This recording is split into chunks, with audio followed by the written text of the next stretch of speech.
မင်္ဂလာပါခင်ဗျာ BOA United Sports and MMA Channel ကနေပြန်လည်ကြိုဆိုလိုက်ပါတယ်အခုတစ်ခေါက်မှာတော့အားကစားစွမ်းရည်မှဒီမကပဲထူးခြားပြောင်မြောင်လာတဲ့ fashion design တွေကြောင့်ပါလူပြိုးများနေတဲ့ UFC flyweight တန်းရဲ့တက်သစ်ဆကျဲပွန်း Joshua Van အကြောင်းကိုတင်ဆက်ပြီးတော့မှာဖြစ်ပါတယ် UFC flyweight တန်းရဲ့တက်သစ်ဆကျဲပွန်း Joshua Van ဟာအထူးသဖြင့်ပွဲမတိုင်ခင်ပြုလုပ်လေးရှိတဲ့အင်တာဗျူးတွေနဲ့သတင်းစာရှင်းလင်းပွဲတွေမှာသူဝတ်ဆင်လာတဲ့ shirt အင်ဂျီဒီဇိုင်းတွေဟာမြမအယိုးရယဉ်ကျေးမှုအမှုပညာကိုအလေးထားထင်ဟပ်စီယုံတာမကခေတ်မီစံတက်တဲ့ fashion ပုံစံတွေနဲ့ပါအံဝင်ခွင်ချက်ပေါင်းဆက်ထားတာကိုတွေ့မြင်ရပါတယ်။ Joshua Van ဟာ fashion နဲ့ပတ်သက်ရင်အလွန်စတိုင်မိုက်ထူတူဖြစ်ပြီးဝတ်စားဆင်ရင်မှုအတိုင်းမှာသူ့ရဲ့ကိုယ်ပိုင်ဟန်ကိုပေါ်လွင်အောင်ဖန်တီးတတ်သူလည်းဖြစ်ပါတယ်။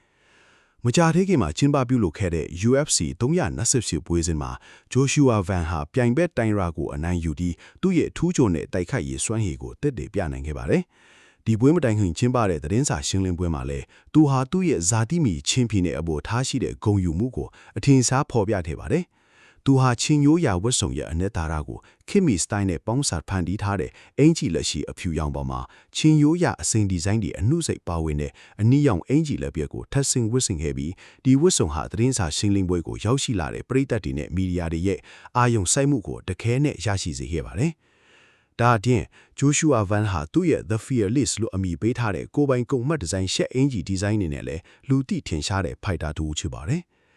ဒီကိုပိုင်အမက်ဒီဇိုင်းအင်ဂျီတွေမှာသူ့ရဲ့ရဲရင်ပြတ်သားတဲ့တိုက်ခိုက်ရေးပုံစံနဲ့ကိုရီကိုသွေးကိုပေါ်လွင်စေမဲ့ဒီဇိုင်းများ The Fearless ဆိုတဲ့စာတမ်းများကိုအဓိကထားထည့်သွင်းထားတာကိုတွေ့မြင်ရပါတယ်။အနက်ရောင်နဲ့အဖြူရောင်ကိုအခြေခံပြီးခေတ်မီရဲရင်နဲ့ graphic design တွေနဲ့ပေါင်းစပ်ဖန်တီးထားတဲ့ဒီ shirt အင်ဂျီတွေဟာသူ့ရဲ့အားပေးဖော်ပရိသတ်တွေကြားမှာအထူးတလဲရည်ပန်းစားနေတဲ့ fashion ပစ္စည်းတွေလည်းထပ်ပါတယ်။ရခင်ကရင်ဆိုင်ခဲ့တဲ့ UFC 995နဲ့ UFC Vegas ဆိုနေကမခုံးကိုပါတွဲဖက်ဝတ်ဆင်ခဲ့တာအလွန်ပင်ခံညားထေဝတဲ့ style ကိုမြင်တွေ့ခဲ့ပါတယ်။အထူးသဖြင့်သူဟာနေကမျက်မှန်နဲ့အလွန်လိုက်ဖက်သူဖြစ်ဒီမျက်မှန်တတ်ထားတဲ့အခါသူ့ရဲ့ရဲရင်နဲ့အသွင်အပြင်ကိုပိုမို smart ကြစေကကြီးပေါင်းလွန်းတာကြောင့်ပရိသတ်တွေရဲ့ချီးကျူးမှုကိုရရှိခဲ့ပါတယ်။ Brandon Rowan နဲ့ရှင်ပြိုင်ခဲ့တဲ့ UFC 317ပွဲစဉ်မှာတော့ကာခီယောင်ကာလာဖက်ရှင်ရှက်အင်ဂျီကိုဝတ်ဆင်ပြီးပေါ်ပါသွက်လက်တဲ့အသွင်အပြင်ကိုဖော်ဆောင်ခဲ့ပါတယ်။ Joshua Van ရဲ့ဒီလို fashion ရွေးချယ်မှုတွေဟာသူ့ရဲ့ထူးချွန်တဲ့အားလစားစွမ်းရည်အပြင်မိမိရဲ့ယဉ်ကျေးမှုအပေါ်ထားရှိတဲ့မျက်နှာမှုနဲ့ခေတ်မီ fashion အမြင်တွေကိုပါတပြိုင်နက်တည်းဖော်ပြနေတာဖြစ်ပါတယ်။ဒီလိုထူးခြားတဲ့ဝတ်စားဆင်ရင်မှုတွေနဲ့နေကမျက်မှန်ကိုစတိုင်ကြကြဝတ်ဆင်တတ်တဲ့အလိအထတွေကြောင့်ပဲ UFC ပွဲတွေရဲ့ interview တွေကိုပိုမိုစိတ်ဝင်စားစရာကောင်းလာစေပြီးသူ့ကိုပရိသတ်တွေပိုမိုချစ်ခင်လာစေတဲ့အကြောင်းရင်းတည်းဖြစ်လာခဲ့ပါတယ်။အခုလိုစိတ်ဝင်စားစရာကောင်းတဲ့ MMA သတင်းတွေနဲ့ Joshua Van ရဲ့အကြောင်းတွေကိုအမြဲတင်ဆက်ပေးနေတဲ့ကျွန်တော်တို့ရဲ့ BOA United Sports and MMA Channel ကို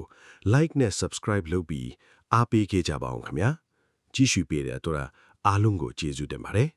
Fearless in the cage, a brand new chapter. But the drip outside the octagon is what they're after. Got that Myanmar fabric shin print on the vest. Modern silhouette, putting my whole culture to the test. Then it's shades on lock, red blazer with the shine. Every single outfit, yeah, you know the fit is divine. It's that fearless style. Fearless style. Yeah, that fearless style.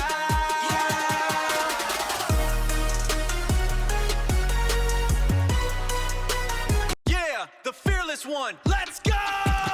Walk in the room and the flash bros pop. Shin stay drip, I can never stop. Red vest popping on the crisp white long sleeve. Ancient motive, that's the web that I weave. Got this on my face, yeah, the vision is clear. Tell them all that the fearless is here. Joshua Van is a winner, turning contenders to dinner. UFC 328, I just went and took the crown. Put the tire problem down, best flyweight in the town. Undefeated streak, yeah, you can't deny the heat. Stepping in the octagon, never taste defeat. Joshua Van is a winner.